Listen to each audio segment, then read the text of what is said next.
Nah ini Pak Budiono ini karakternya adalah uh, detil, detil terhadap angka dan detil terhadap uh, apa hal-hal, semua hal detil itu beliau sangat sangat perhatian begitu ya. Sehingga ketika menceritakan setiap informasi itu pasti membubuhkan angka. Setiap tokoh yang disebutkan itu pasti belum menyebutkan tanggal lahir dan tanggal wafat tokoh tersebut gitu. Misalkan di Filsafat Tiongkok beliau menceritakan Konghucu, kemudian menceritakan Mingxi dan nama-nama yang lain itu semua diberikan tanggal lahir dan tanggal kematiannya, tahun. Nah ini saya perlu memastikan data ini valid semua, itu saya harus merujuk ke dokumen-dokumen yang dirujuk. Gitu.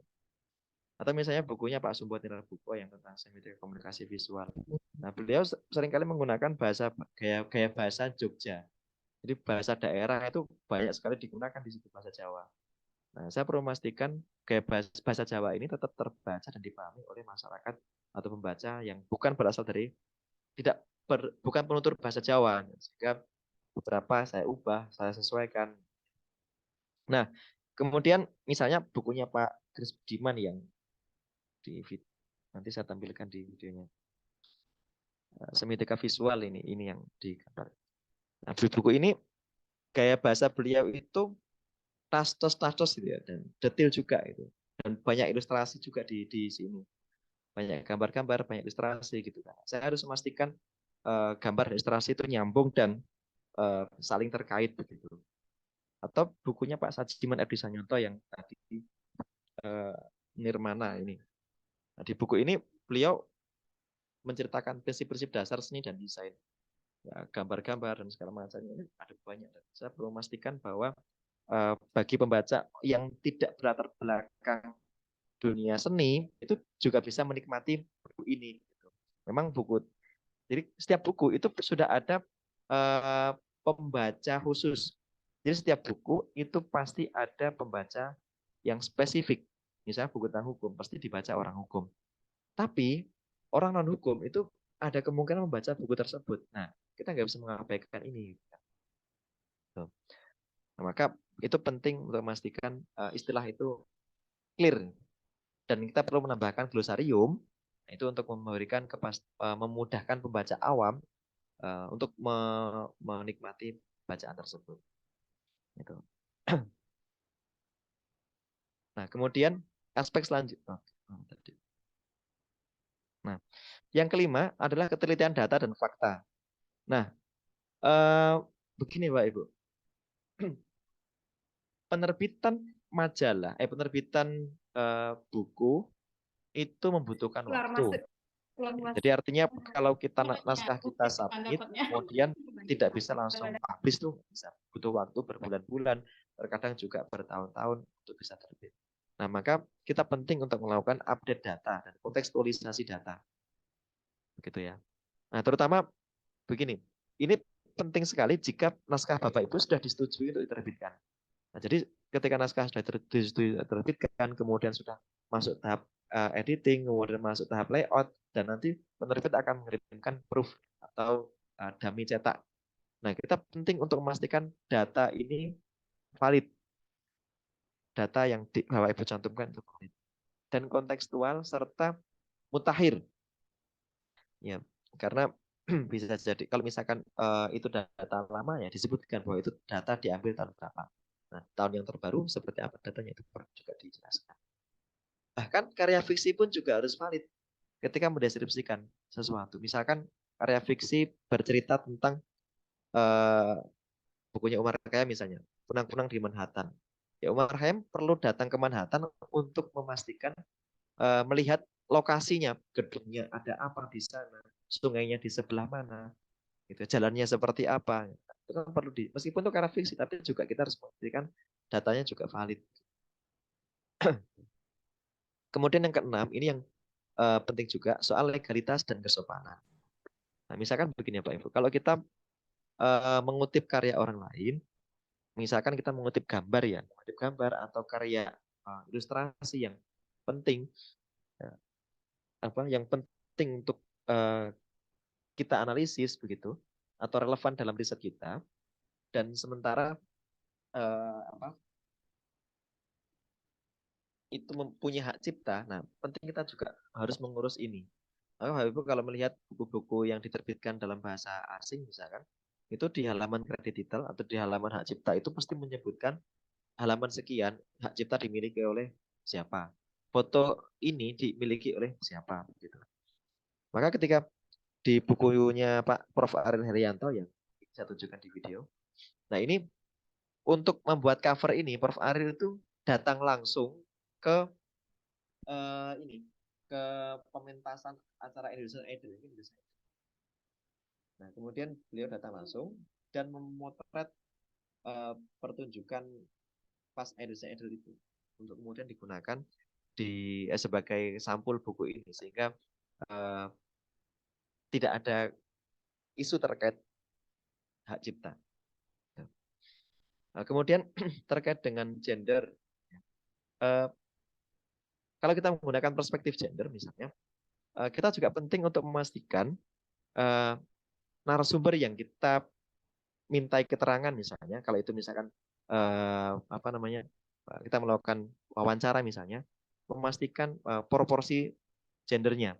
Nah, jangan sampai semuanya laki-laki misalnya, atau semuanya perempuan gitu ya. Nah, keseimbangan itu penting. Termasuk juga istilah-istilah tertentu yang sensitif, misalnya identitas narasumber, kemudian penting juga untuk disembunyikan. Apakah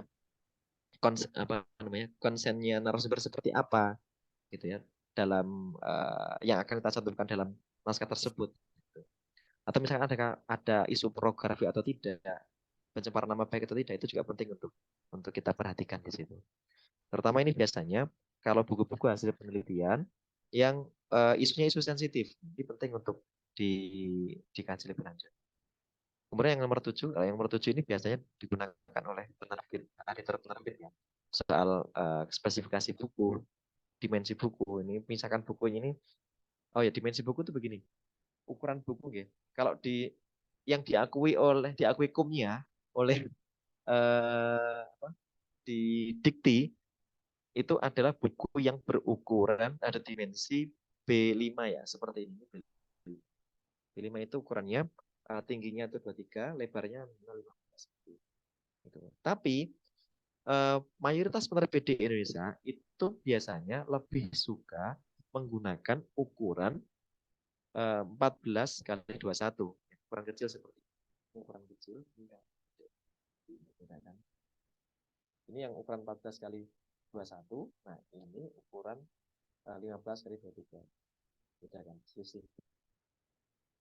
Nah, penerbit di Indonesia biasanya menggunakan ukuran yang lebih kecil ini. Nah, maka Bapak Ibu, kenapa kok penerbit Indonesia lebih suka menggunakan ukuran yang kecil seperti ini? Karena buku ukuran 14 21 ini biaya produksinya lebih murah. Kenapa? Karena buku ini itu bisa dicetak menggunakan kertas A5. Ini kertas A5, A4 sorry. Ukuran kertas A4 itu bisa digunakan untuk mencetak buku yang ukurannya kecil seperti ini. Gitu. Sehingga biaya cetaknya lebih murah. Sementara kalau mau mencetak ukuran yang besar seperti ini, 15 kali 23 ini, biaya cetaknya lebih mahal. Nah, ukuran bidang potong kertasnya juga lebih gede. Jadi ukuran kertas A4 itu kalau digunakan untuk mencetak B5 ini cuma jadi satu. Tapi kalau untuk yang mencetak kecil itu bisa dapat dua. Maka ketika Bapak Ibu submit di penerbit, Bapak Ibu juga perlu menyampaikan bahwa Bapak kepada editor bahwa Pak Editor, buku saya ini nanti akan saya gunakan untuk kum di penerbit di kampus. Maka saya minta tolong agar ini digunakan nanti kalau dicetak menggunakan ukuran UNESCO minimal 15 kali 23. Nah, ini perlu disampaikan seperti itu. Nah, biar nanti penerbitnya menerbitkan sesuai dengan ukuran yang bisa kita yang diakui hukumnya oleh Dikti. Kemudian fokus editing. Nah, ada 4 hal yang menjadi fokus ketika kita melakukan editing ya. Yang pertama correctness atau kebenaran. Kita perlu memastikan semua informasi, argumentasi, data dan hal yang semua materi yang terkandung itu benar. Benar itu artinya apa? Benar itu artinya sesuai dengan fakta yang ada di lapangan. Kalau itu dari lapangan. Benar itu berarti apa? Masuk akal, logis. masuk akal, logis, dan berterima secara nalar. Itu benar. Terus yang kedua, clarity atau kejelasan. Kejelasan itu apa maksudnya? Kejelasan itu maksudnya adalah bahwa apa yang kita sampaikan dalam buku tersebut itu bisa diterima dengan tanpa salah paham. Itu clear ya. Dan salah paham artinya apa? Artinya argumentasinya harus clear, jelas. Kemudian data-data juga harus clear. Misalkan untuk menyebut angka, angkanya juga harus jelas. Kalau itu menggunakan ilustrasi, maka ilustrasi gambar-gambarnya pun juga harus jelas dengan apa namanya DPI. DPI itu apa? Tingkat kecerahan gambar yang pas, bukan blur ya, gambarnya nggak blur ya. Gitu. Terus yang ketiga adalah koherensi, keterkaitan. Artinya gini, antara apa yang kita cantumkan di halaman 1, halaman 2, dan seterusnya itu saling berurutan. Antara bab 1, bab 2, bab 3, sampai bab terakhir itu semuanya saling berkaitan dan tidak kemudian nabrak begitu ya. Itu koherensi. Terus yang keempat adalah konsistensi atau ketaat asasan. Taat asas itu artinya adalah eh, apa? Konsisten begitu ya antara istilah yang kita gunakan itu ajek misalnya. Kalau kita menggunakan istilah yang kita pakai itu ajek, tidak berubah-ubah. Gitu. Kemudian sesuai dengan gaya Sligong tadi. Nah, Bapak Ibu, dalam proses editing itu setidaknya ada 4 jenis editing ya. Ini editor di penerbitan atau kita sebagai self editing pun juga perlu untuk melakukan ini ya. Ada 4 hal yang perlu kita lakukan ketika kita mengedit satu naskah. Yang pertama adalah editing substantif. Ya. Nah, yang kita lakukan ketika melakukan editing substantif adalah mengedit outline naskah.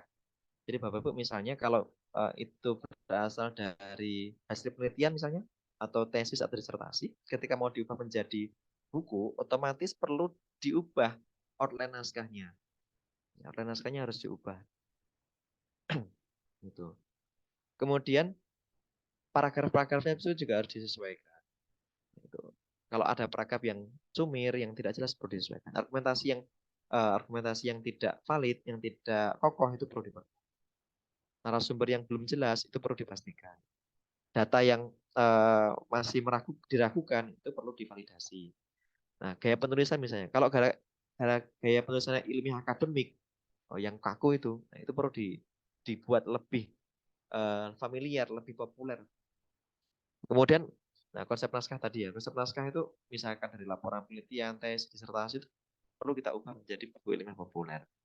Nah, legalitas, kesopanan, rincian produksi ini semuanya masuk dalam editing yang sifatnya substantif.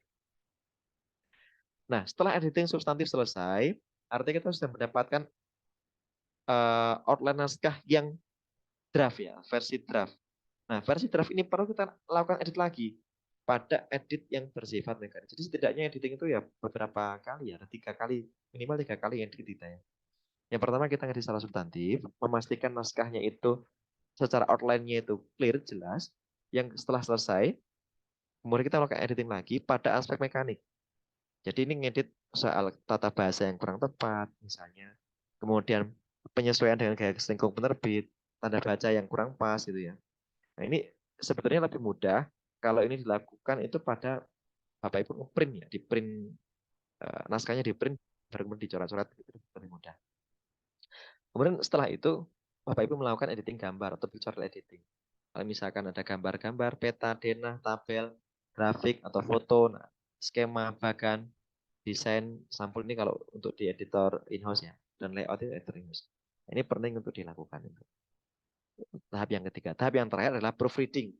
Nah ini koreksi akhir, cetak coba atau dummy sebelum betul-betul dicetak. Jadi biasanya kalau Bapak submit di penerbitan dan sudah diterima, sudah akan naik cetak, biasanya akan dikirim proof atau bukti cetak gitu ya. Nah nanti Bapak Ibu diminta untuk melakukan koreksi. Nah yang perlu dikoreksi di sini yang paling sering adalah ejaan, kemudian ketepatan pemenggalan kata. Ya, pemenggalan kata biasanya di ujung kata gitu kan. Misalkan bersinggungan, itu dipotong bersinggungan atau bersinggungan. Nah ini kan harus disesuaikan. Ini. Kemudian orphan widow. Orphan widow itu apa? Orphan widow itu begini, di halaman apa namanya? Akhir itu ya, di halaman akhir di ujung halaman paling bawah itu biasanya ada kalimat yang uh, apa namanya ikut di halaman selanjutnya. Nah, ini disebut sebagai anak yatim gitu ya. Ini perlu dikembalikan. Atau misalkan cuma kepalanya satu garis gitu kan, terus tapi lanjutan di bawahnya lagi, nah itu namanya janda. Ini harus dikembalikan, dipastikan. Nah kemudian, nah ini Bapak Ibu ketika mau submit ke penerbit itu ketika checklist sebelum melakukan editing itu yang pertama memastikan siapa pembaca buku ini. Bapak Ibu harus melakukan profiling pembacanya itu siapa, latar belakang pembacanya seperti apa, usianya seperti apa, pendidikannya seperti apa. Ini profiling pembaca. Kalau sudah clear nanti gaya gaya penyampaian bukunya itu bisa disesuaikan. Nah kemudian kedua profiling penerbit. Ya, penerbit mana yang mau di-submit gitu ya. Kemudian gaya selingkuhnya bagaimana dan tema mayor penerbit itu seperti apa. Ini disesuaikan. Jadi setidaknya dua hal, ada 6 item tapi ini kita kelompokkan dalam 2 kelompok. Yang pertama pembacanya seperti apa, siapa. Yang kedua penerbit mana yang mau di-submit. Nah, ini untuk penerbitnya kita kalau sudah clear penerbitnya mana, kemudian kita sesuaikan selingkuhnya dan clear temanya. Nah, oke, bisa langsung dieksekusi. Nah, ketika copy editing itu adalah tahapan ketika kita mengedit naskah ya. Beberapa hal yang sering kita temui kesalahannya begini. Yang pertama, salah ejaan atau salah ketik. Ya, salah ejaan atau salah ketik. Nah, Bapak Ibu, untuk mengantisipasi ini, itu bisa menggunakan, kalau Bapak Ibu menggunakan Microsoft Word, itu aktifkan apa ejaan ya. Bapak Ibu bisa mengontrolkan. Saya akan mencontohkan ini satu naskah yang saya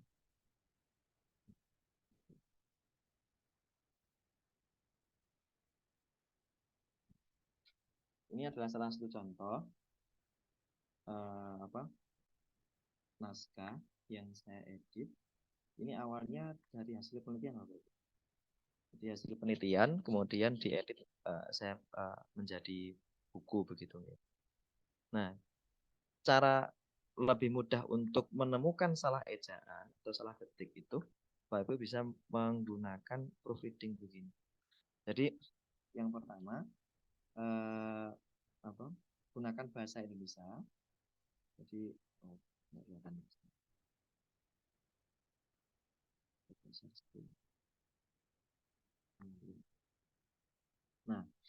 yang pertama sudah tampil ya? Yang pertama, dipastikan laptop tersebut itu menggunakan bahasa Indonesia. Di sini kan ada pilihan bahasa, ada bahasa Inggris, bahasa Arab, dan bahasa Indonesia. Bapak Ibu bisa mengatur di pengaturan bahasa, gunakan bahasa Indonesia. Nah, kalau sudah menggunakan bahasa Indonesia, kemudian eh, di bagian kiri ini, Bapak Ibu juga menggunakan bahasa Indonesia. Nah, ketika menggunakan nah, ini diblok terlebih dahulu semuanya. Nah, setelah itu ini proofreadingnya diaktifkan dan menggunakan bahasa Indonesia. Nah, kalau sudah oke, maka nanti kata-kata yang oke, sebentar masih loading. Kata-kata yang bukan berasal dari bahasa Indonesia, maka akan ada garis bawahnya. Garis bawah seperti ini. Masih prosesnya. Biasanya muncul garis bawahnya begitu. Oke.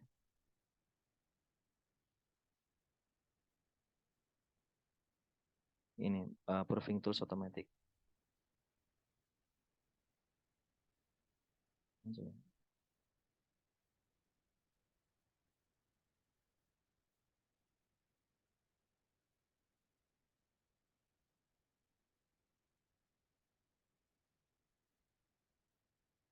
Masih proses.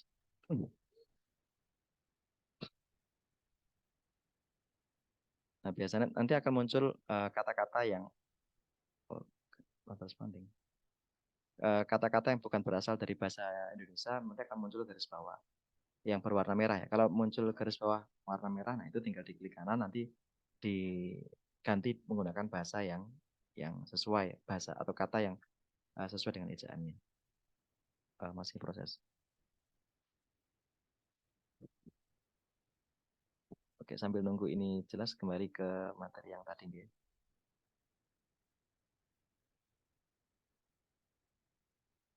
Nah, terus beberapa yang sering kali muncul adalah penggunaan huruf kapital ya. Huruf kapital ada yang kurang tepat. Nah, huruf kapital seperti yang saya ceritakan tadi, terkait dengan kata sandang yang itu juga sekarang sudah menggunakan kapital kalau huruf kapital kalau menggunakan VOB. Kemudian tanda baca ada yang kurang tepat, misalnya tanda baca kalau tanda baca di VOB ada tambahan baru ya, tanda titik dan koma. Nah, kalau di EYD titik dan koma itu hanya digunakan untuk memisah antara frase dengan frase. Nah, kalau yang di PUB tanda baca titik koma itu digunakan untuk memisah antara frase dengan frase, atau merinci frase dengan frase, atau merinci frase dengan kata dan kata dan kata. Jadi penggunaannya agak berbeda.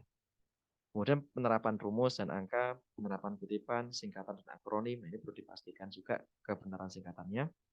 Dan oh ya Bapak Ibu, kalau menggunakan singkatan atau akronim di halaman paling depan ya, sekali Bapak Ibu menggunakan akronim, sebaiknya langsung disebutkan kepanjangannya apa.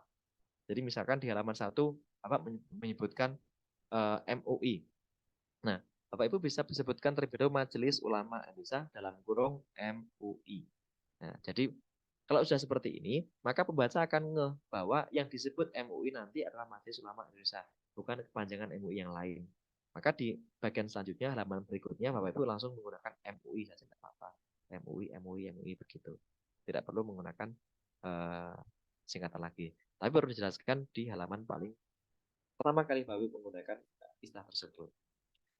Kemudian huruf miring dan huruf tebal juga perlu diperhatikan. Nah, kalau elemen-elemen khusus misalnya foto-foto, ilustrasi, dan format catatan kaki itu juga perlu diperhatikan. Nah, sebetulnya ngedit itu enak print out atau on screen. Nah, dua-duanya ya Bapak Ibu ya. Yang pertama kita bisa melakukan edit secara on screen ya. Artinya ngedit langsung di file Microsoft Word-nya. Nah, itu lebih sisi positifnya itu bisa langsung diperbaiki. Kita langsung memperbaiki di situ. Kemudian dan itu kita jadikan sebagai langkah editing awal untuk memfikkan naskah. Nah, tapi sayangnya ada kelemahannya. Apa? Kelemahannya adalah seringkali terlewat ya. Jadi kadang kalau pas kita kayaknya udah bener deh, udah nggak ada yang salah deh. Tapi ternyata tiba-tiba masih ada koma yang terlewat, masih ada kata yang salah ketik gitu kan. Itu kalau sistemnya on screen ya. Maka sebetulnya lebih mudah pakai print out. Jadi ketika print itu lebih jelas ya, pandangannya lebih luas, kemudian itu dan tampilannya bisa lebih mudah. Maka kalau dummy ya, atau proofreading itu pasti pakai print out, nggak pernah pakai on screen. Nah, tapi kalau misalkan Bapak Ibu tidak memiliki printer misalnya, terbatasan kertas misalnya, gimana itu caranya? Nah, caranya adalah dengan men-save ya, menyimpan file tadi itu ke dalam format PDF. Jadi ketika Bapak Ibu dari Microsoft Word kan tampilan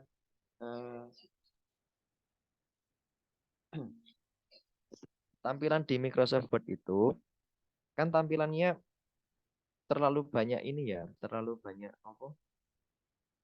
Terlalu banyak apa? eh yang embel-embel yang mengganggu ya. Misalkan di sini bagian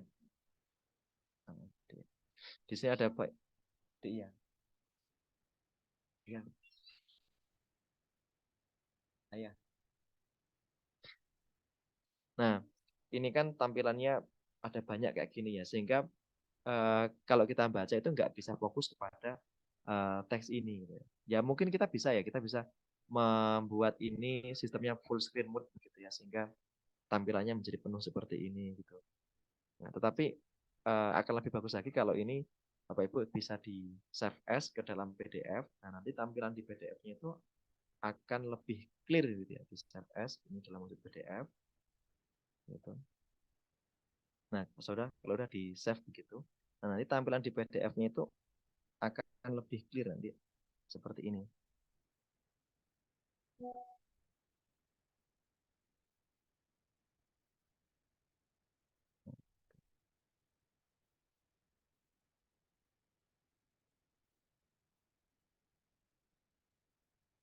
Nah, tampilan PDF itu akan clear seperti ini. Nah, tampilan seperti ini akan memudahkan bagi kita untuk ngecek ya, apa yang masih kurang pas begitu. Apa yang kurang tepat atau gambar-gambar yang kurang jelas itu kalau menggunakan PDF seperti ini relatif lebih mudah dibandingkan dengan menggunakan file di Microsoft Word begitu.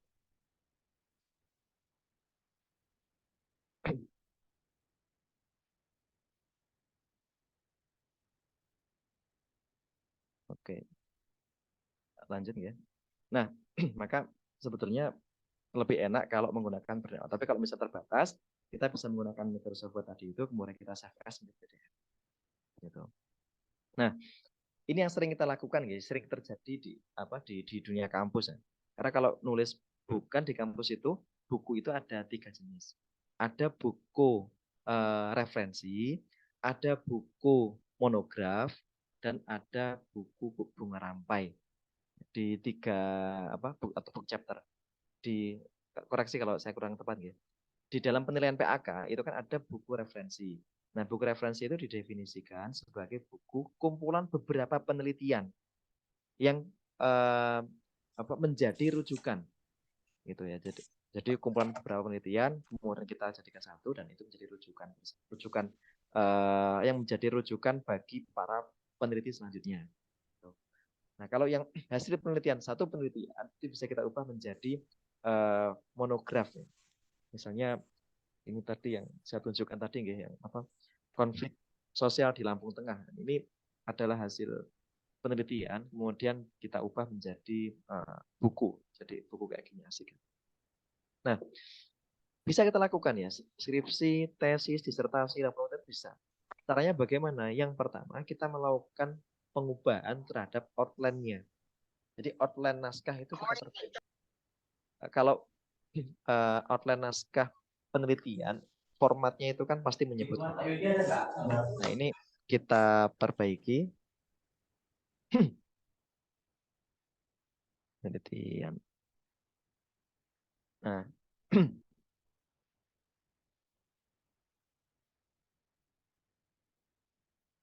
oke. Nah, ini adalah naskahnya. File ori. Oke. Nah, kemudian saya ubah menjadi ini konflik sosial di Lampung Tengah. Akar kronologis. Nah, judul penelitiannya ini awalnya adalah memetakan konflik sosial di Lampung Tengah. Ini yang naskah aslinya ya. Kemudian ini saya kirimkan naskah aslinya nggih. Coba saya tampilkan naskah asli. Nah,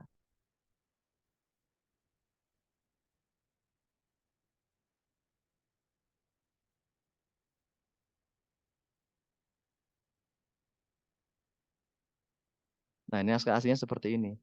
Latar belakang masalah, kemudian ya proses penelitian lah ya. Jadi ini judul aslinya adalah konflik di Lampung Tengah. Ada latar belakang masalah, kemudian fokus penelitian, kemudian tujuan dan manfaat penelitian, penelitian terdahulu yang relevan, ya, kemudian bab 2 tinjauan pustaka, ini kan khas penelitian gitu. Kemudian dan seterusnya. Ini setelah kemudian bentuk-bentuk konflik ini teori-teori tentang konflik gitu. Jadi memang ini ya hasil penelitian betulan begitu. Nah, ini bisa kita ubah menjadi buku. Caranya dengan apa? Dengan mengubah format outline-nya dari outline yang sifatnya penelitian menjadi outline buku. Nah, ini contohnya. Nah, di sini daftar isinya ini yang saya ubah ya menjadi format buku. Diterbitkan Lintang Publishing, Lintang Rasi Aksara Books dengan Pranala di Yogyakarta. Ini ada kata pengantarnya, kemudian ada daftar isi. Nah, di daftar isi sudah berubah. Ya. Jadi dari yang formatnya tadi penelitian banget, sekarang berubah ya. Jadi bab 1 pendahuluan, terus bab 2 teori konflik sosial, terus bab 3 profil Kabupaten Lampung Tengah, bab 4 temuan lapangan, dan bab 5 telah konflik sosial. Terus bab yang terakhir adalah penutup. Jadi daftar pustaka, lampiran, dan tentang ini formatnya menjadi sangat format buku, tidak tampak banget kalau ini adalah hasil dari laporan penelitian. Nah, yang perlu dilakukan seperti apa saja? Nah, ini contohnya saya tampilkan di halaman 1, di bab 1. Nah, di bab 1 latar belakang masalah. Nah, latar belakang masalah ini kan khas penelitian ya. Tapi kalau kita coret masalahnya jadi latar belakang itu menjadi nuansanya sudah berbeda. Nuansanya buku. Nah, ini sudah mulai muncul ya Ibu yang garis bawah tadi ya. Kalau ini sudah menggunakan bahasa Indonesia, maka nanti garis bawahnya akan muncul. Nah, ini kalau garis bawah ini berarti kata-kata yang tidak tepat. Misalkan begini. Kan nggak muncul. Nah, ini terus ini tentang ejaan ya, inklusivitas ini yang nggak baku. Kita ganti menjadi inklusivitas pakai V yang baku. Nah, kemudian ini spasi ganda, ini saya hapus spasi gandanya. Nah, terus oleh para minoritas. Nah, para minoritas kan katanya nggak pas kan, jadi kita sesuaikan menjadi oleh minoritas. Penelitian ini laboratorium pakai U. Nah, kita ganti menjadi laboratorium. Baku pakai O. Nah, kemudian fokus penelitian kita ubah menjadi fokus kajian. Nah, jadi fokus penelitian kita menjadi fokus buku ini. Nah, tujuan dan manfaat penelitian, nah kita hapus, kemudian kita masukkan ke atas, kita naikkan. Nah, hasil penelitian, nah kita langsung kan ini hasil yang saya catat nih, hasil penelitian akan, berarti ini kan masih proposal ya, masih akan. Nah, kemudian kita ubah menjadi buku ini juga memberikan gambaran bla bla bla bla begitu. Nah, temuan dari penelitian ini diharapkan, nah ini kan masih bahasa proposal ya. Nah, kita ubah, semoga kajian dalam buku ini dapat menjadi referensi pemikiran. Demikian juga penelitian terdahulu yang relevan, kita ubah menjadi kajian terdahulu yang relevan. Nah, penelitian kita ubah menjadi kajian-kajian. Gitu. Jadi kata-kata penelitian kita upayakan untuk diganti menjadi buku atau kajian sehingga nuansa ini hasil laporan penelitian menjadi tampak seperti buku gitu.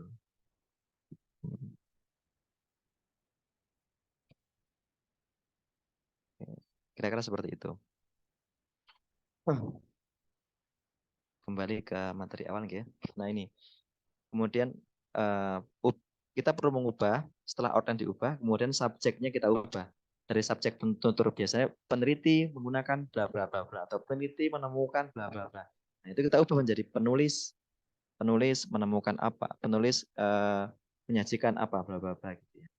Dan pas Perpusnas ISBN itu hanya menerbitkan buku, hanya menerima pendaftaran ISBN untuk buku. Laporan penelitian tidak bisa diterima, tidak bisa di ISBN-kan. Maka perlu kita ubah menjadi buku. Kata-kata yang bernuansa penelitian kita ubah menjadi buku, begitu ya. Nah, jadi gaya secara umum begini, paling mudah begini. Kita mengubah gaya dari melaporkan menjadi menuturkan. Ya. Jadi kita mengubah. Kalau di laporan penelitian kita melaporkan ya, gayanya melaporkan. Itu kita ubah menjadi menuturkan. Maka kita boleh masukkan bahasa lisan itu ke nuansa bahasa lisan, bukan bahasa lisan, tapi nuansa bahasa lisan atau nuansa bahasa percakapan ke dalam buku itu boleh kita masukkan agar lebih populer gitu ya. Nah, untuk instrumen penelitian dilampirkan hanya yang perlu saja, tidak semua. Nah, ini contoh-contoh beberapa buku yang sempat saya edit. Ini buku Semiotika Komunikasi Visual, Konsep, Isu, dan Problem Universitas yang dari Pak Kris Budiman. Buku ini awalnya dulu 3 judul buku ini. 3 judul buku, kemudian ada judulnya Semiotika Visual, diterbitkan Buku Baik, kemudian Ikonisitas, diterbitkan oleh Buku Baik juga, dan Kuasa Semiotika, diterbitkan oleh LGS. 3 buku ini kemudian saya urus hak ciptanya, hak publikasinya, kemudian kita ambil alih ke Jala Sutra, dan waktu itu kita terbitkan menjadi 1 buku yang utuh. Ini kemudian, nah ini buku Ambivalensi, Postkolonial, Membedah Musik sampai Agama di Indonesia. Ini buku kumpulan mata kuliah. Nah, ini hasil perkuliahan ya. Jadi kuliah di Pasca Sarjana di Kajian Budaya dan Media Pasca Sarjana di UGM diampu oleh Pak Dr. Budiawan. Nah, beliau meminta mahasiswa untuk menulis artikel, nah, kemudian dipublikasikan menjadi buku ini, buku chapter. Nah, karena Pak Budiawan sebagai editor, maka saya berposisi sebagai penyelaras bahasa saja. Itu saya menyelaraskan dari ada sekian banyak penulis ini yang berbeda-beda ini. Saya mencoba memastikan gaya bahasa nggak jomplang banget. Ada yang sangat ilmiah, ada yang misalnya tulisannya Sandra Komalasari ini sangat ilmiah. Atau tulisannya Ferdian Satajib ini dari dia peneliti di Kunci ya. Itu bahasanya sangat ilmiah gitu kan. Dibandingkan bahasanya Sutrisno ini beda banget. Makanya saya harus memastikan agar tidak jomplang di antara beberapa artikel ini. Nah, ketika editor ini buku kumpulan pengantar, kumpulan artikel, maka editor juga memberikan kata pengantar. Tapi pengantarnya bukan sebatas mengantarkan ini adalah buku bla bla bla enggak. Tapi pengantar yang bersifat teoritik yang menyatukan dari beberapa artikel yang ada. Maka Pak Budiawan menulis ketika ambivalensi menjadi kata kunci. Nah, beliau menjelaskan konsep ambivalensi seperti apa, signifikansinya seperti apa, kemudian ketersambungan antara beberapa penulis itu seperti apa. Ini yang dilakukan oleh Pak Budiawan. Sama seperti yang dilakukan Pak Ari Herianto. Beliau Profesor Emeritus di Monash University. Buku ini sebetulnya Budaya Populer Indonesia ini awalnya diterbitkan oleh Routledge. Kemudian, tapi hak terbit dalam bahasa Indonesia dipegang oleh Pak Ari Herianto yang waktu itu kemudian diserahkan ke Jala Sutra untuk kita terbitkan. Nah, saya waktu itu berperan sebagai penyelaras bahasa saja karena editornya ada Pak Ari Herianto. Ini kumpulan artikel, ada beberapa artikel, ada 8 atau 9 artikel ini. Nah, Pak Ariel memberikan kata pengantar, tapi sebenarnya kata pengantar, tapi dia masukkan bab 1 karena muatannya itu lebih memberikan framework ya bagi secara keseluruhan bagi artikel-artikel yang ada di sini. Nah, jadi idealnya kumpulan book chapter itu ada seperti ini, di editor yang tidak hanya kumpulan artikel yang dikumpulkan, tapi juga ada editor yang berperan itu menjalin titik temu secara konseptual, memberikan kerangka framework, theoretical framework untuk artikel-artikel yang ada. Sehingga menjadi satu kesatuan yang utuh. Dan gagasannya juga gagasan yang utuh. Masing-masing penulis punya gagasan tersendiri, tapi semuanya dirangkum dan dirangkai oleh seorang editor. Ini keren ini. Nah, kalau ini yang buku utuh, satu utuh nih, bukunya Pak Budina Kusuma Pujoyo, Sejarah Filsafat Tiongkok, sebuah pengantar komprehensif. Nah, ini saya sebagai editornya, managing editor sekaligus editor, copy editornya. Nah, ini agak unik ya, karena ini filsafat Tiongkok yang memang beliau paham bahasa Tiongkok. Sehingga di sini agak berbeda, khas begitu ya. Ini jadi ini sampulnya, ini halaman kredit title-nya. Nah, halaman depannya begini. Ini halaman setengah judul, ini halaman balik judul, terus ini halaman halaman tadi ya, halaman kredit title-nya. Nah, setelah itu kemudian tentang penulis. Nah, kenapa kita menambahkan Jala Sutra waktu memasukkan tentang penulis di halaman pertama? Kenapa? Karena buku ini adalah buku pertama yang diterbitkan oleh Pak Budiono di Jala Sutra. Jadi kita ingin mengenalkan kepada pembaca bahwa buku ini ditulis oleh orang yang betul-betul capable untuk menulis karya tersebut. Kita masukkan di halaman. Maka tentang penulis atau biodata kita jadikan sebagai halaman di depan, bukan di halaman belakang. Terus kita tambahkan ada peta Republik Rakyat Tiongkok, kemudian untuk memberikan gambaran secara utuh wawasan pembaca bahwa nanti ada wilayah-wilayah yang disebutkan dalam buku ini, katanya di sebelah sini, sebelah sini, sebelah sini. Gitu ya. Sama seperti kalau ada Bapak Ibu membaca bukunya yang terbaru ya, bukunya Ismail Fajri Alatas itu yang tentang apa otoritas keagamaan, what is religious authority, itu di halaman depan juga menyebutkan peta Pulau Jawa dan beberapa tempat yang dijadikan sebagai tempat penelitian dalam riset tersebut. Nah, kemudian ini daftar isi. Nah, kita tambahkan daftar singkatan. Nah, kemudian kita tambahkan juga glosarium karena memang filsafat Tiongkok itu kan tidak banyak mengkaji ya. Dan, bagi pembaca awam kita penting untuk menambahkan glosarium di halaman depan agar para pembaca itu sudah ngeh dengan apa yang kita bahas di situ. Baru kata pengantar dan pembahasan di dalam. Baik, demikian yang dapat saya sampaikan. Mungkin Bapak Ibu nanti bisa kita sambung dengan diskusi. Gitu. Saya kembalikan kepada moderator. Terima kasih. Baik, terima kasih Pak Sarudin atas penjelasannya. Saya kira apa yang disampaikan beliau sangat detail ya, bahkan beserta contoh-contoh yang disampaikan terkait dengan penyuntingan atau pengeditan dari naskah-naskah yang akan kita terbitkan. Nah, saya mencatat tadi ada hal-hal yang penting bagi saya, mungkin penting juga bagi peserta yang lain gitu ya, terkait dengan kegiatan dasar mengedit itu ya.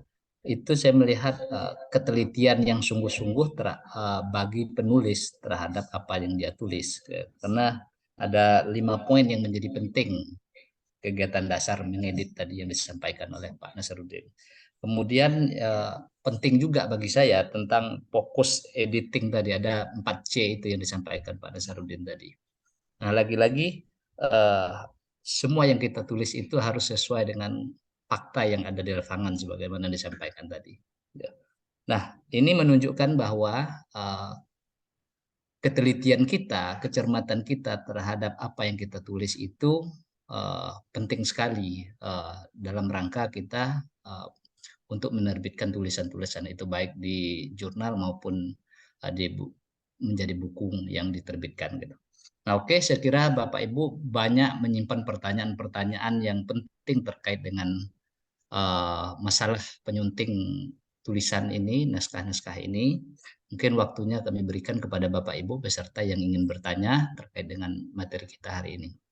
Kami silakan Bapak Ibu yang ingin bertanya terkait dengan hal-hal yang disampaikan oleh Bapak narasumber tadi. Mungkin ada yang belum jelas, ada yang belum dipahami secara utuh, ya, karena biasa kita Zoom ini ada yang putus, ada yang enggak gitu, Bapak. Jadi silakan Bapak Ibu yang ingin bertanya.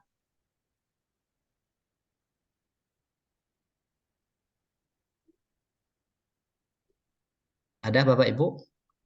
Kalau bisa juga melalui kolom chat pertanyaannya, nanti kami baca kepada Bapak narasumber untuk menjawab pertanyaannya. Silakan bisa langsung angkat tangan atau hidupkan volumenya, ya, mikrofonnya, atau bisa melalui kolom chat gitu. Silakan Bapak Ibu.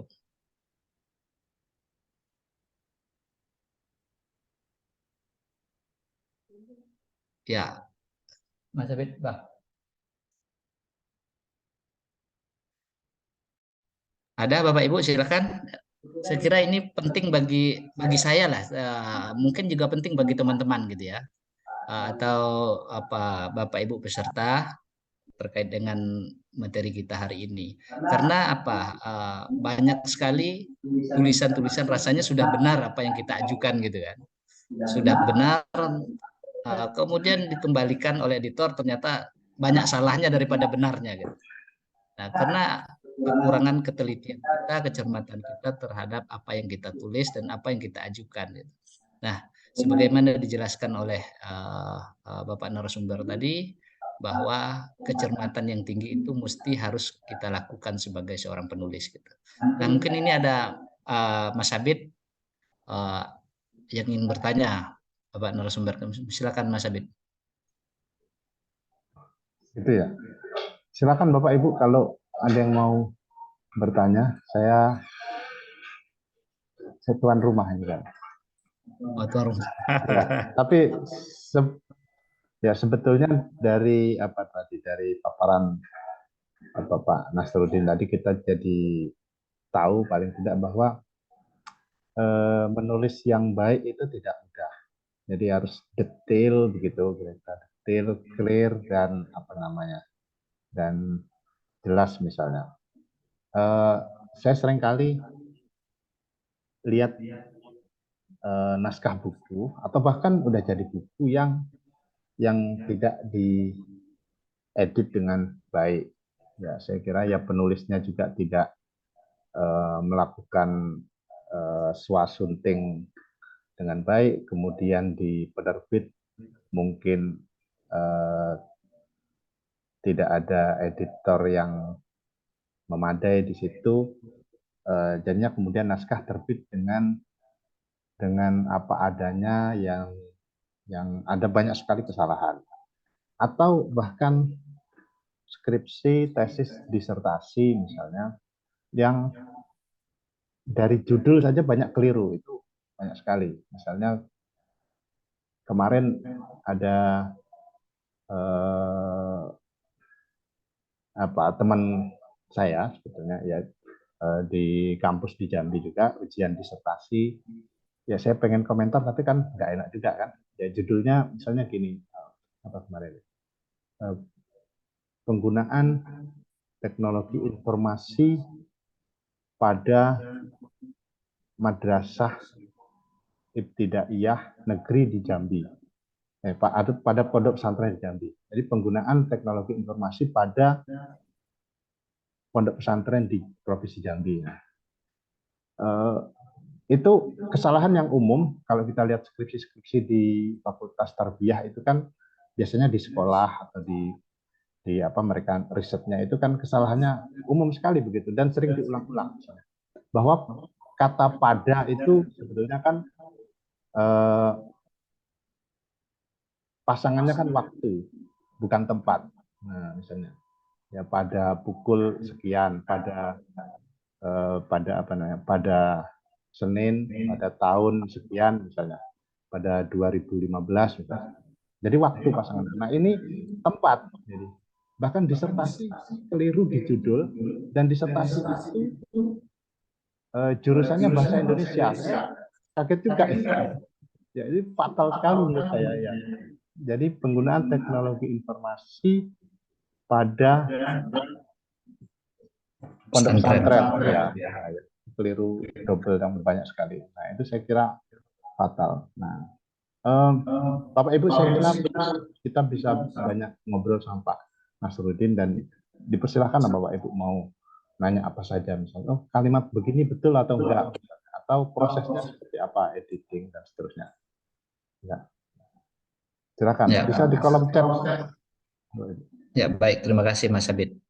Silakan Bapak Ibu yang ingin bertanya ya, terkait dengan apa yang disampaikan oleh Bapak narasumber tadi. Ada Pak Yudi ingin bertanya, Pak? Ada Pak Yudi Hermansahan. Ada Pak Id Al-Munir, Pak Saroni. Bu Diana biasanya nanya. Ya, ada Bu Diana Roslin juga nih. Bu Dr. Diana Roslin. Gimana Ibu Diana? Pak Khulil Sueb, ada yang ingin ditanyakan Pak? Terkaitan dengan acara atau materi yang disampaikan oleh Pak Nasaruddin? Ada Pak. Oh ya. Silakan Pak Khalil. Izin off cam Pak ya. Ya, silakan Pak, silakan. Ya, baik. Terima kasih atas waktunya. Assalamualaikum warahmatullahi wabarakatuh. Waalaikumsalam warahmatullahi wabarakatuh. Terima kasih atas waktu yang diberikan kepada kami. Saya Khalil Suaib dari Fakultas Syariah Jambi. Cukup mencerahkan sekali apa yang disampaikan oleh Pak Nasruddin tadi bagi saya secara pribadi. Ya, penambahan wawasan baru terkait dengan editing penulisan buku ini. Nah, yang akan saya tanyakan adalah tujuan kita ingin menerbitkan buku gitu ya. di samping ya penyebaran informasi dan ilmu itu sudah jelas gitu ya. Ya tapi kebanyakan kita juga punya tujuan ya mungkin yang sifatnya mungkin materi ya ataupun ya untuk kenaikan jenjang ke pangkat tertentu gitu Pak ya. Kalau materi mungkin eh, ingin dapat royaltinya gitu kan. Kalau untuk persyaratan mungkin kenaikan pangkat gitu ya. Nah, ini biasanya tujuan-tujuan. Nah, khususnya yang berkaitan dengan kenaikan pangkat, biasanya meskipun buku ini ada penilaian tersendiri gitu ya, eh, tapi sepertinya ada juga kualitas buku itu juga ditentukan oleh mungkin indeksasinya gitu Mas Pak. Ya, buku itu terindeks di mana gitu kan. Kalau di buku-buku luar gitu ya, yang saya dengar dari Pak Yanuar pribadi itu beliau sudah banyak sekali terbit buku di apa penerbit yang bonafit yang terindeks gitu ya. Nah, Scopus bahkan website juga gitu kan. Nah, di kita-kita Indonesia ada tidak istilahnya buku-buku yang terindeks itu ya. Maksudnya penerbit buku yang bukunya terindeks gitu ya. Nah, di mungkin Scopus ataupun yang lainnya kita yang mungkin yang agak jadi yang lagi seksi sekarang ini kan Scopus mungkin ya. Mungkin ada juga yang lain gitu. Nah, misalnya di Indonesia ada tidak penerbit-penerbit yang menyediakan buku terbitan itu terindeks oleh eh, lembaga pengindeks tertentu gitu. Mohon izin apa dijelaskan Pak Nasruddin. Terima kasih. Assalamualaikum warahmatullahi wabarakatuh. Baik, terima kasih Pak Khalid Soeb atas pertanyaannya. Mungkin langsung direspon saja Pak narasumber.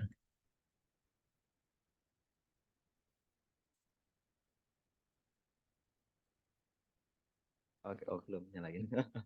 Baik, Ya, terima kasih. Yang pertama terkait nyambung dengan apa yang disampaikan Pak Abi tadi, gitu. Memang begini, seringkali kalau kita mengetik itu biasanya kan kita terkadang lupa untuk memastikan bahasa laptop kita itu menggunakan bahasa apa gitu. Ini saya tampilkan sebentar. Nah, pengaturan bahasa itu kita perlu memastikan bahwa pengaturan bahasa kita mengetik itu pastikan di sini menggunakan bahasa Indonesia. Di bagian kanan bawah ini pastikan menggunakan bahasa Indonesia. Nah, yang kedua, kemudian kalau kita menggunakan bahasa Indonesia, pastikan juga di bagian bahasa yang kita gunakan di word processornya itu juga menggunakan bahasa Indonesia. Nah, di bagian sini ini gunakan bahasa Indonesia. Nah, ini kalau sudah seperti ini maka oke, kita fix nanti di sini akan menggunakan bahasa Indonesia. Nah, tapi kalau misalkan tidak, maka biasanya Microsoft Word ini akan mereka akan auto correct begitu ya. Misalkan kalau kita menulis gini. Ini yang sering kali kejadian. Kalau kita menulis di sini pakai bahasa Inggris, kemudian di sini juga bahasa Inggris. Kalau kita menulis hukum misalnya, kalau misalkan kita menulis sosial, itu biasanya kadang berubah menjadi sosial begitu kan. Nah, kalau settingannya di sini settingan bukan dalam bahasa Indonesia atau settingannya masih dalam bahasa Inggris. Atau kita menulis relatif misalnya, relatif begitu ya. Nanti Relatif jadinya relatif gitu ya. Kalau hukum jadinya hukum begitu kan. Nah, itu bagaimana cara menyiasatinya? Itu cara menyiasatinya di sini. Settingnya dalam bahasa Indonesia, pakai bahasa Indonesia ini. Kemudian tadi yang setting di laptopnya juga Word Windows-nya juga bahasa Indonesia. Jadi ini saya udah pakai bahasa Indonesia, jadi dia nggak autocorrect dalam bahasa ini. Nah, itu yang sering kali terjadi. Itu yang pertama. Terkait dengan spelling tadi ya. Terus yang kedua terkait dengan indeksasi.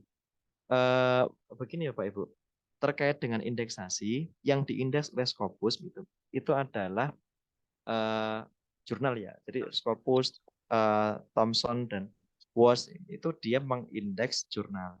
Jadi tidak mengindeks buku. Jadi tidak ada penerbit yang terindeks Scopus, tidak ada karena memang buku itu tidak terindeks oleh Scopus. Gitu. Dan teman-teman pendidik yang lainnya. Tetapi penerbit itu ada kriteria ya. Setiap penerbit itu pasti bukan pasti ya. Setiap penerbit itu harus mendaftar di ISBN. ISBN.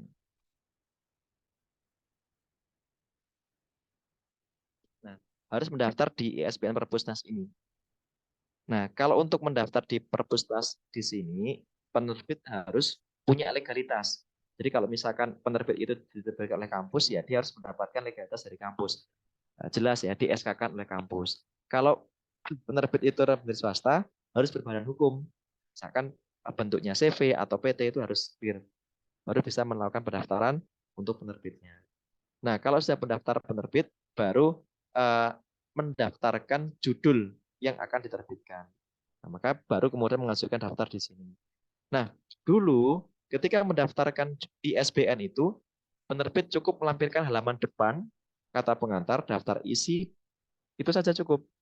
Sekarang, penerbit harus mengirimkan semua naskah full, utuh, yang siap publish ke ISBN. Makanya proses ISBN-nya menjadi lebih lama karena proses verifikasinya juga lama. Dulu proses ISBN itu dalam jangka waktu seminggu sudah selesai. Terkadang sekarang sampai bulan. Nah, yang jadi problem juga adalah ISBN itu jumlahnya terbatas. Jadi kalau kita cek misalkan kayak yang tadi ya. Di sini misalnya.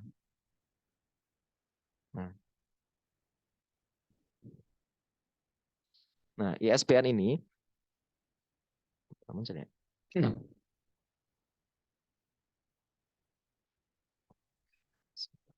di ISBN yang ini ya. Nah, di ISBN ini adalah nomor ISBN itu diberikan oleh Perpusnas.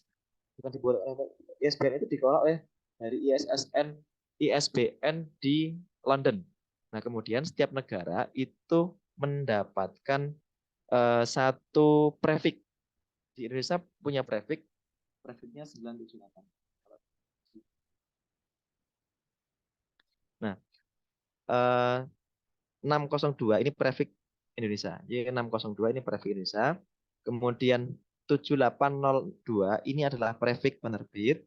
16 ini adalah nomor urut buku tersebut diterbitkan, dan 2 ini nomor unik. Jadi prefix di Indonesia itu 602 ini dan 978 di bawah ini. Jadi ini adalah nomor ISBN yang memastikan bahwa buku ini terdaftar secara internasional. Jadi tidak hanya di Indonesia tapi juga internasional. 602 ini adalah kode kode Indonesia, prefix Indonesia. 7802 ini kode prefix penerbit Lintang ini. 16 ini adalah nomor urut buku ini, dan 2 ini kode nomor unik. Nah, Bapak Ibu bisa mengecek juga di situs ini isbn.perpusnas.id. Jadi misalnya pengen mencari buku tadi, Debat fatwa MUI.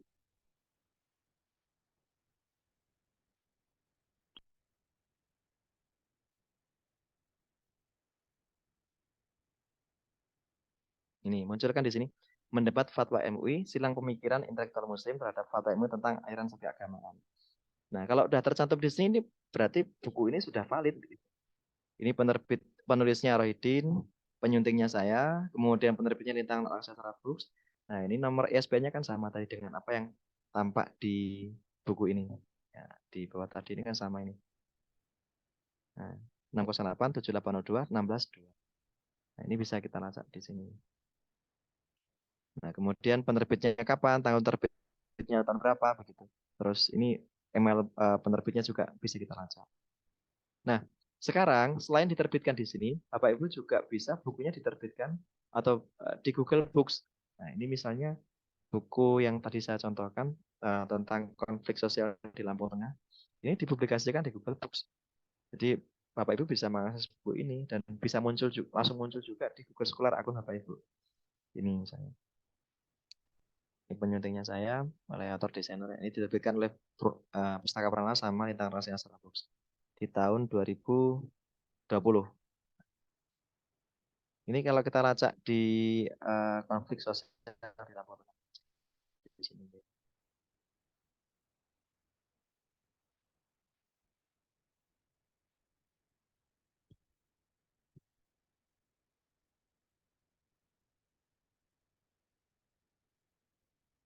Nah, munculkan di sini.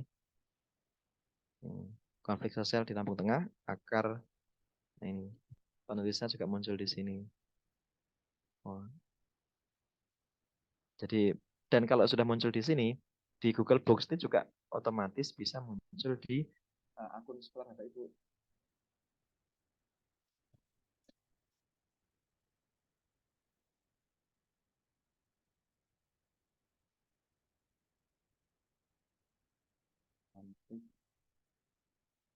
Nah ini, Bapak Ibu ini bisa muncul di sini juga. Jadi akun scholarnya bisa masuk. Bapak Ibu sebagai editor pun juga muncul. Meskipun saya cuma editor, tapi juga muncul di sini. Konflik sosial dan Tengah. Ini bisa muncul. Oh, dikutip 3 kali yang terbit tahun 2020. Ini juga bisa menambah profil Bapak Ibu di akun Google Scholar. Nanti di akun Sinta juga muncul, gitu. Sehingga meskipun kita sebagai editor itu juga muncul di sini, gitu. Jadi kalau dan editor juga ada kumnya kan? Editor itu kumnya 10. Sama kalau kita sebagai penulis di book chapter tuh kumnya kan 15.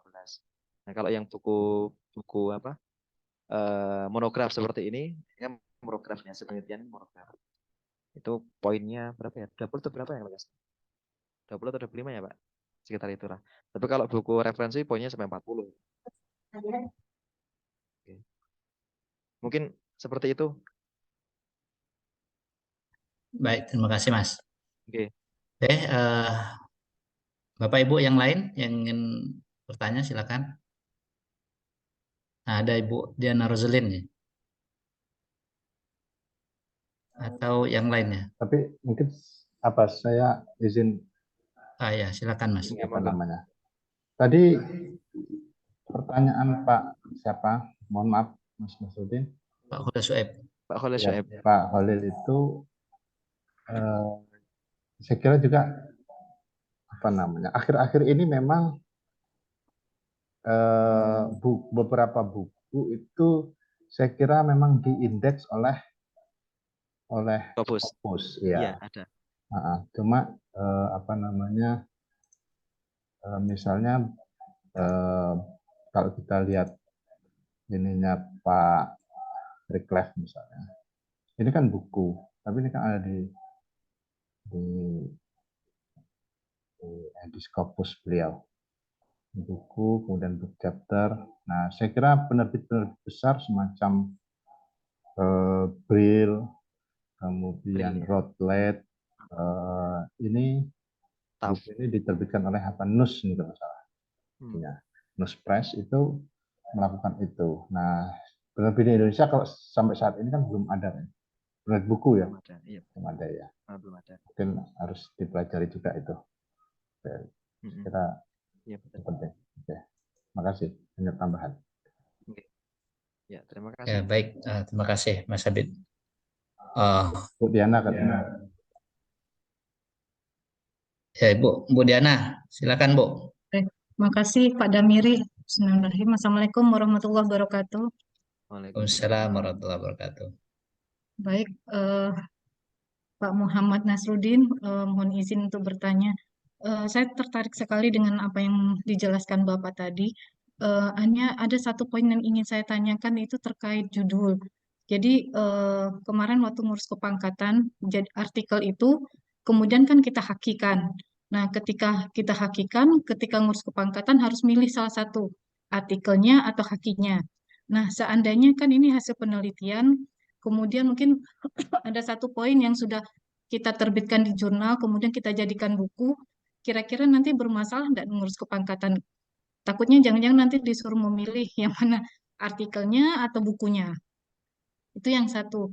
Kemudian tadi saya melihat cara kerja Pak Nasruddin kan agak lumayan teliti sekali ya, saklek sampai titik komanya sebagai editor itu harus diperhatikan. Kalau dijadikan buku kan lumayan itu kira-kira mungkin 100 lebih halaman. Nah, seandainya kita memiliki keterbatasan eh, pemahaman karena kan EYD-nya harus jelas tuh pemahaman EYD-nya. Jadi seandainya pemahaman kita kurang terus kita serahkan plug ke editor itu bagaimana tuh Pak sistemnya? Apakah ada penambahan fee-nya atau bagaimana itu? Oke, Nah, mau kasih Pak Nasruddin. oke, baik. Baik, terima kasih Bu Diana. Silakan Mbak. Oke. Tadi yang pertama tentang apa tadi, Bu? Tentang judulnya itu Pak. Oh iya. Eh, Oh iya, kalau ya. misalnya Ya. Kalau dari ya, ya, penelitian. oke, oke, oke.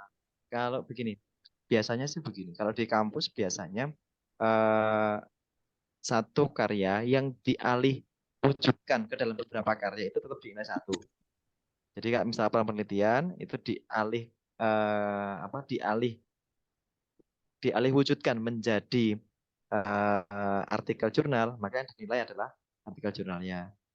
Nah, atau misalkan dihakikan, nah itu maka memilih apakah haki atau artikel jurnalnya. Kalau ini dipublikasikan dalam wujud buku, maka nanti memilih mana yang apakah bukunya atau hakinya. Memang begini Bu, Eh, di Indonesia rezim apa namanya administrasi di Indonesia itu masih menganggap bahwa karya yang memiliki basic yang sama masih dianggap cuma satu saja. Jadi memang seperti itu. Saya juga mengalami kemarin ada artikel saya hasil penelitian. Kalau hasil penelitian kan nilainya kecil ya, komnya itu kan kecil. Ya. Tapi kalau sudah dipublikasikan menjadi artikel itu komnya lebih besar. Kalau artikel yang terindeks Scopus kan bisa sampai 40 poin itu kan. Nah, tapi kalau HKI itu kan maksimal cuma 15. Nah, eh, strateginya begini Bu, kita pilih yang poinnya lebih besar. Gitu ya, kita pilih poin yang lebih besar. Kalau misalkan begini, artikel sudah kita publikasikan di jurnal Teleskopus. Nah, kemudian kita juga punya hakinya. Ya, kita ajukan yang artikelnya saja itu kan poinnya 40 itu kan. Kalau HKI kan cuma 15, pilih yang gede. Kalau misalkan kita punya buku yang itu bukunya masuk klasifikasi buku referensi, kemudian kita hakikan, ya mending kita ajukan sebagai buku referensi aja, karena buku referensi kan poinnya 40 juga. Kalau HKI cuma 15. Jadi kita pilih yang lebih besar aja, pilih tahu. Itu juga bagian dari strategi kita itu kan Bu. Itu gitu. Kalau judulnya itu Pak, Nah, apakah harus kita ubah atau saklek sama aja? kalau Sebaiknya gimana? nggak masalah sih Bu, sama ataupun beda pun nggak masalah. Gitu. Kalau idealnya sih berbeda begitu.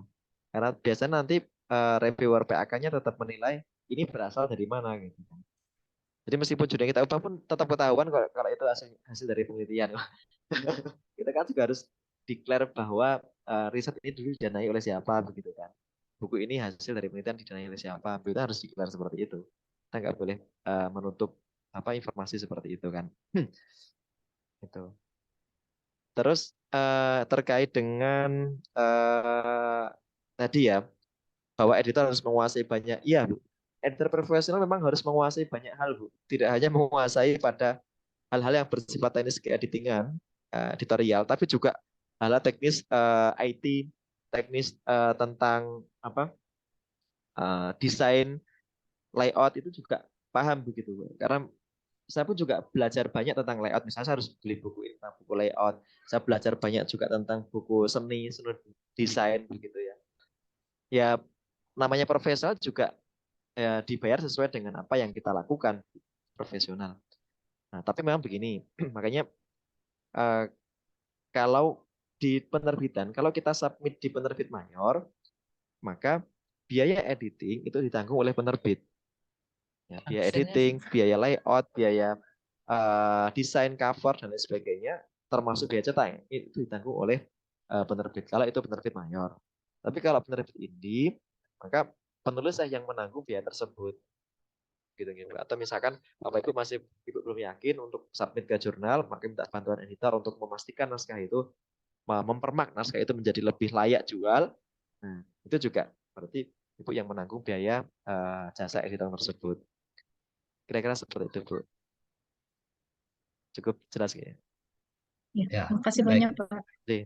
Baik, terima kasih Pak narasumber. Oke. Jelas Bu Diana ya. Jadi kalau memang apa kita kirim aja ke editor dulu yang mentah-mentah. Oke, baik. Terima kasih Bapak narasumber, Ibu Diana.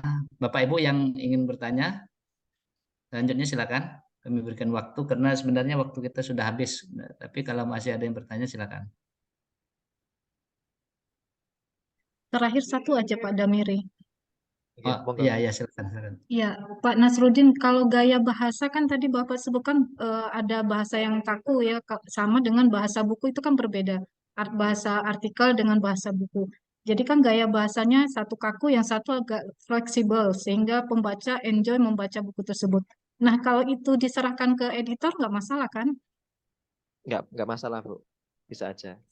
Oke. Terima Tapi kasih. sebetulnya gaya bahasa itu apa? Prinsipnya begini. Kalau mengubah gaya bahasa itu laporan penelitian itu biasanya kita melaporkan sama kita melaporkan ke atasan begitu kan. Jadi bahasanya kan formal baku begitu. Tapi kalau kita ilmiah populer itu ada kita menuturkan gitu ya, menuturkan sehingga bahasanya lebih longgar. Misalkan kita bisa menggunakan kata misalkan daripada, kita bisa mengganti kata daripada menjadi ketimbang gitu kan. Atau misalkan kita akibat, kata akibat kita ganti lantaran gitu kan. Bisa kita menggunakan kata-kata yang lebih familiar itu kan, lebih apa ya, lebih bahasa tutur begitu ya, seperti itu.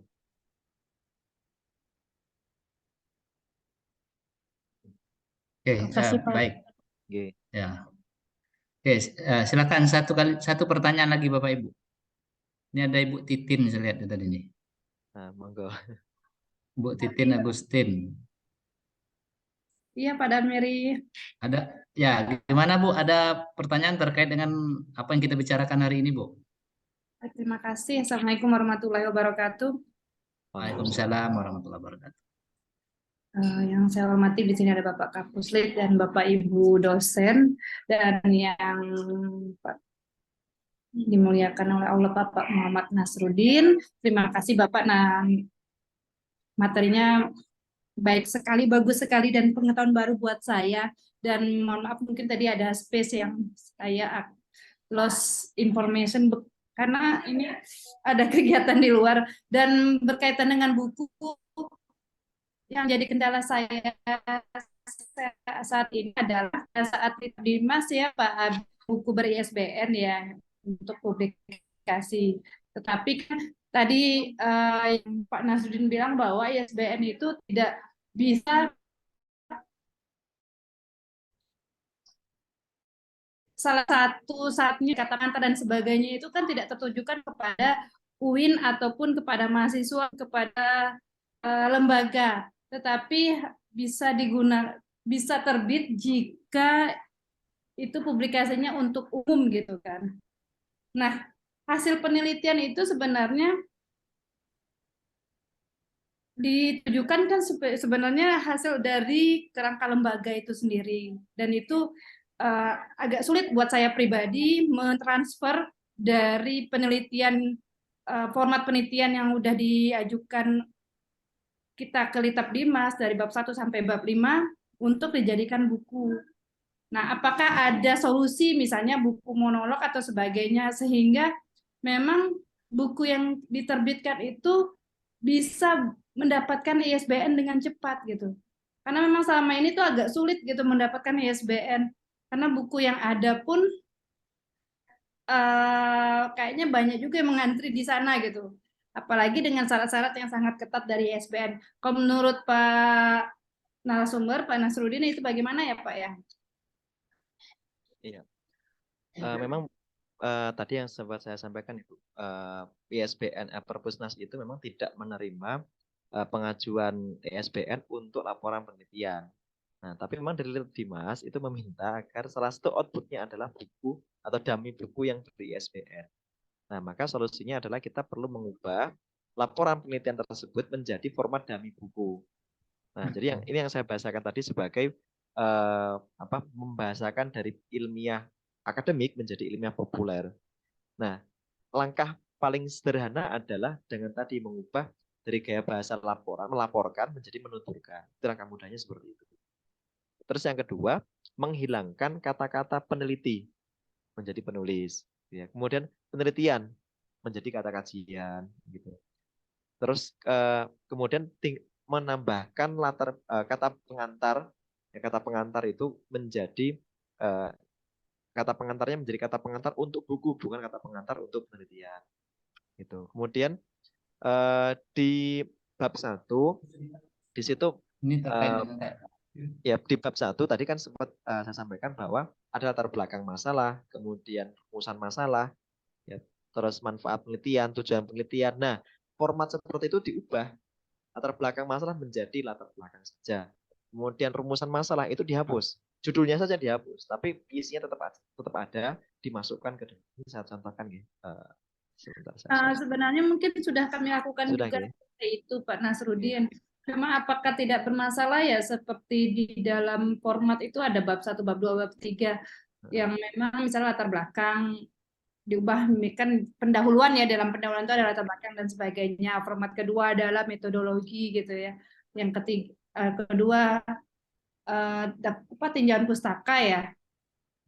Terus yang ketiga metodologi, itu apakah itu juga diubah dari awalnya gitu loh Pak Nasruddin? Ya itu bisa diubah, Bu. Kemarin saya membaca disertasi punyanya Pak Syafiq Hasim yang diterbitkan oleh penerbit Bril ya, baru saja terbit 2023 kemarin, itu hasil disertasi Syariatization of Indonesia, Politics of Majelis Ulama Indonesia. Nah itu aspek metodologi itu yang dulunya kalau di disertasi biasanya metodologi kan panjang tuh, kemudian latar belakang itu kan panjang. Nah ini diubah gitu ya, metodologi yang awalnya panjang itu cuma dibuat menjadi subjeknya begini, bagaimana buku ini ditulis, judulnya begitu. Kan metodologi penelitian itu diubah menjadi bagaimana buku ini ditulis. Gitu. Kemudian latar belakang masalah itu diubah menjadi kontekstualisasi problem, gitu. Jadi judul latar belakang saja kontekstualisasi problem. Nah, jadi problemnya apa gitu. Jadi sebenarnya dia pengen cerita ada problem apa gitu kan, tapi dimasukkan di situ. Terus subbab perumusan masalah itu dihapus, dimasukkan dalam kontekstualisasi problem. Gitu. Itu yang dilakukan Pak Syafiq Hakim di buku yang tadi diterbitkan. Kalau hasil dan pembahasan apa, Pak? Nah, hasil pembahasan itu kan judulnya biasa hasil ya. Bab keempat gitu biasanya ya, hasil atau pembahasan. Itu diubah aja menjadi judul isinya itu. Jadi judul penelitian isinya itu dimasukkan di situ. Ini saya contohkan ya. Nah, jadi temuannya apa begitu atau isu apa yang penting itu langsung aja dijadikan sebagai judul di situ. Bukan judul hasil pembahasan atau temuan seperti itu. Jadi kalau misalnya Bapak Ibu meneliti tentang fatwa MUI di Jambi misalnya, langsung saja disebutkan fatwa MUI di Jambi nomor sekian tentang apa, langsung pembahasan di situ, sehingga tidak tampak bahwa itu hasil temuan lapangan. Kira-kira seperti itu, Bu. Terima kasih Pak Nasruddin. Terakhir Pak Damiri, kalau menurut Pak Nasruddin, apakah buku chapter itu bukan termasuk buku ya Pak, ya, dengan banyak penulis? Oke. Begini Bu, langsung saja oke. Book chapter juga masuk dalam buku ya, masuk dalam buku. Tapi memang begini, kalau di Indonesia biasanya book chapter itu ya yang sekarang lagi marak ya di penerbit-penerbit indie begitu kan, diminta kita untuk biasanya mereka punya list nih judul buku tentang hukum perkawinan di Indonesia atau tentang pendidikan Islam di Indonesia.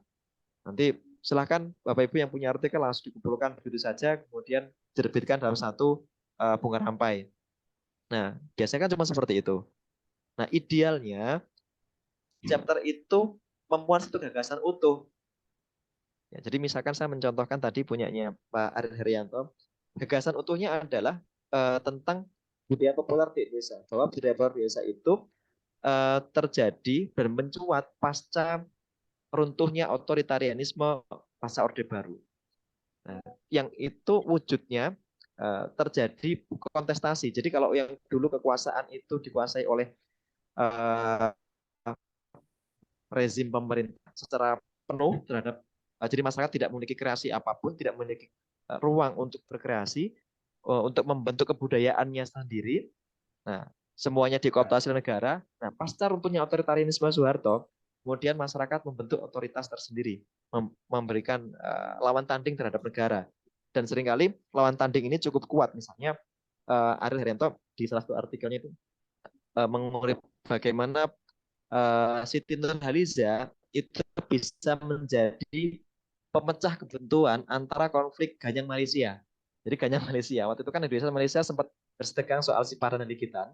Tapi konflik ini bisa diselesaikan justru oleh Siti Nurhaliza yang diundang untuk konser di Indonesia. Gitu.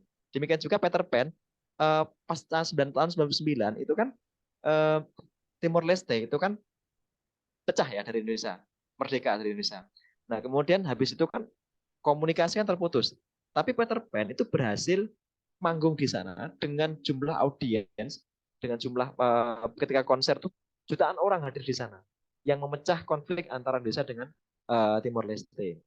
Gitu. Nah, demikian juga soal isu-isu tentang politik, kemudian isu tentang kebudayaan, isu tentang seksualitas yang pada masa Orde Baru itu sangat diredam. Tapi kemudian pasca Orde Baru, seksualitas itu menjadi sangat luas. Ini dulu salah satu artikelnya ya, yang dia mengkaji tentang bagaimana dangdut koplo, fenomena inul goyang ngebor itu yang mengungkap seksualitas ke dalam ranah publik.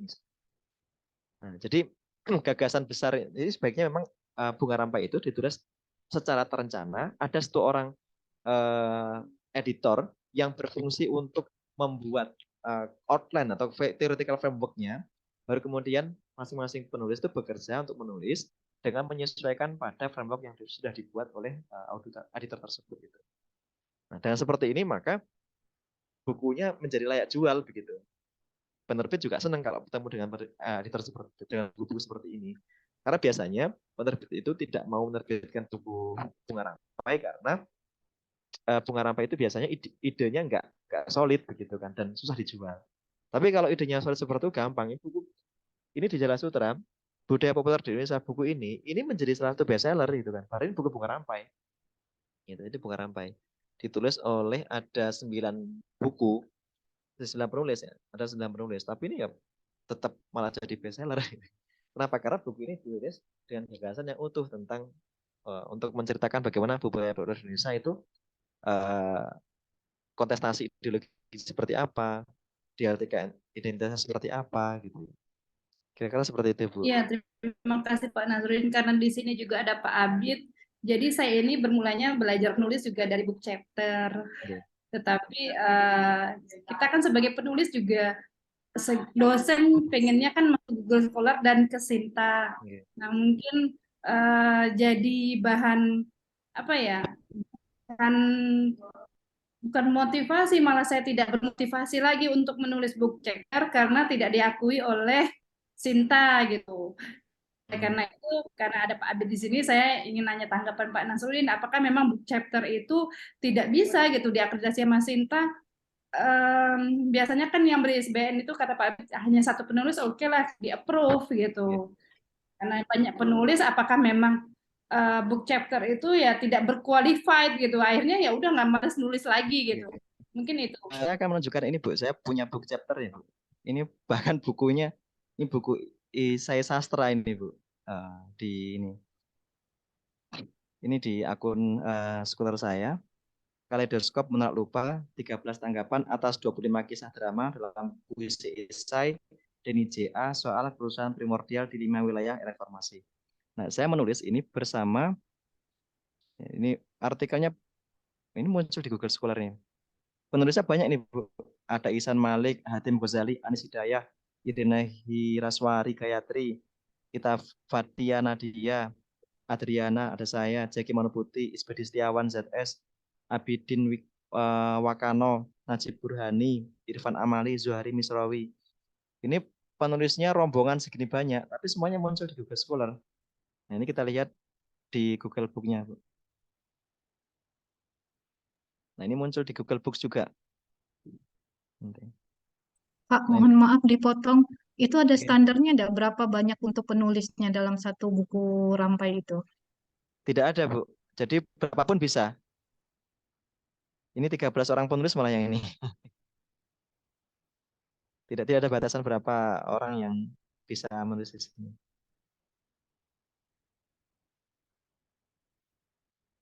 Seperti itu.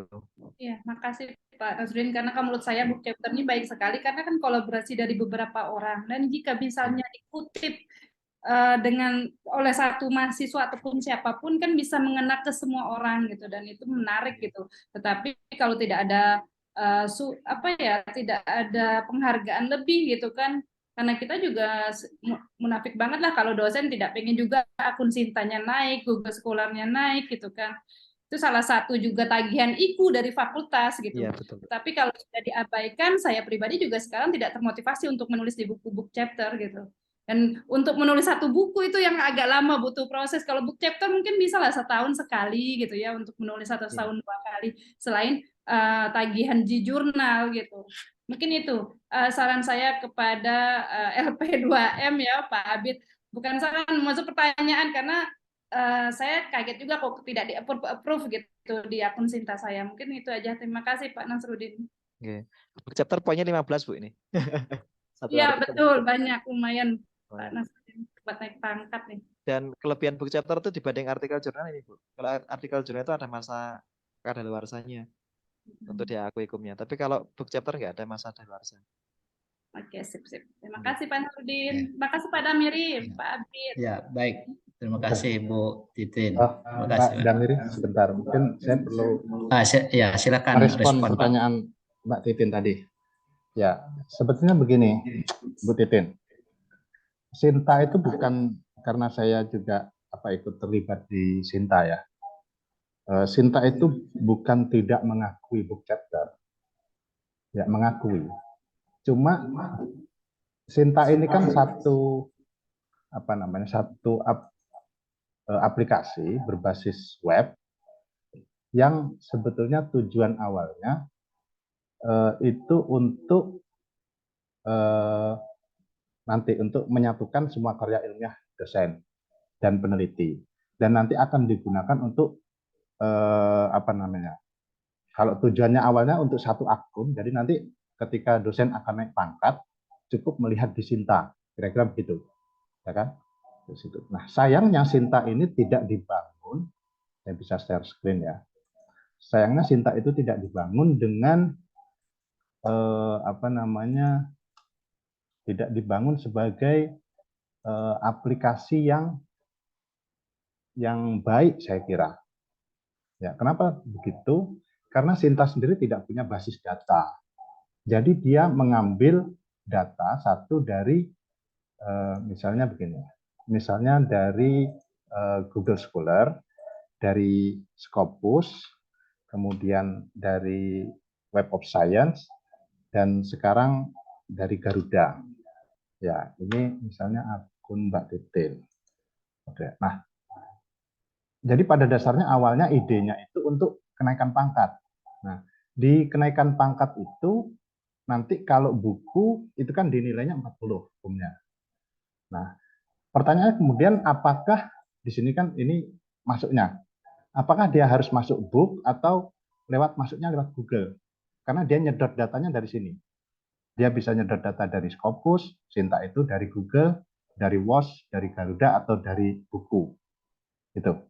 Nah, bagaimana dengan book chapter? Book chapter itu menjadi perdebatan juga di tim Sinta, sementara para admin Sinta. Nah, book chapter itu apakah masuk lewat buku, ataukah cukup lewat Google Scholar? Pertanyaan gitu. Nah, kalau lewat buku, artinya book chapter itu akan dinilai 40. Ya kan? Sementara kalau lewat Google, dia tidak dinilai 40. Nah, yang dinilai 40 itu buku utuh. Ya, buku utuh yang ditulis sendiri, kira-kira gitu.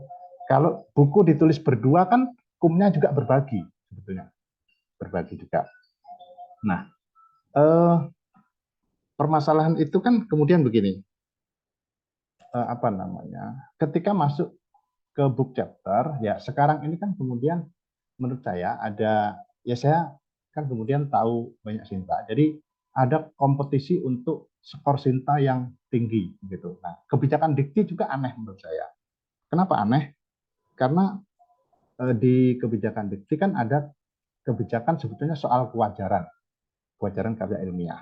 Tapi ada orang-orang yang kemudian memanfaatkan, misalnya ya ada kewajaran, misalnya dalam satu semester wajarnya menulis satu artikel, kira-kira begitu. Tapi kan ada orang yang kemudian beternak karya ini. Ya, tolong nama saya dimasukkan, nama saya dimasukkan. Tujuannya apa? Tujuannya supaya itu menjadi besar sekali. Ya kita tahulah kemudian. Nah, termasuk di buku, kemudian saya lihat sekarang, ya kami juga di para admin itu berdiskusi soal itu juga, ada orang yang kemudian mendaftar misalnya yang diterangkan Pak Nasrin sebagai penerbit Indi tadi, silahkan kalau mau menerbitkan makalah Ibu atau Bapak, silahkan kirim ke kami, nanti membayar sekian per makalah, kita jadikan book chapter, kira-kira begitu. Jadinya kemudian dia dalam 1 tahun bisa menulis 20-50 buku, kira-kira begitu. Itu kan sebetulnya nggak wajar. Tapi Sinta juga tetap mengakui itu. Skornya tetap naik, kira-kira begitu.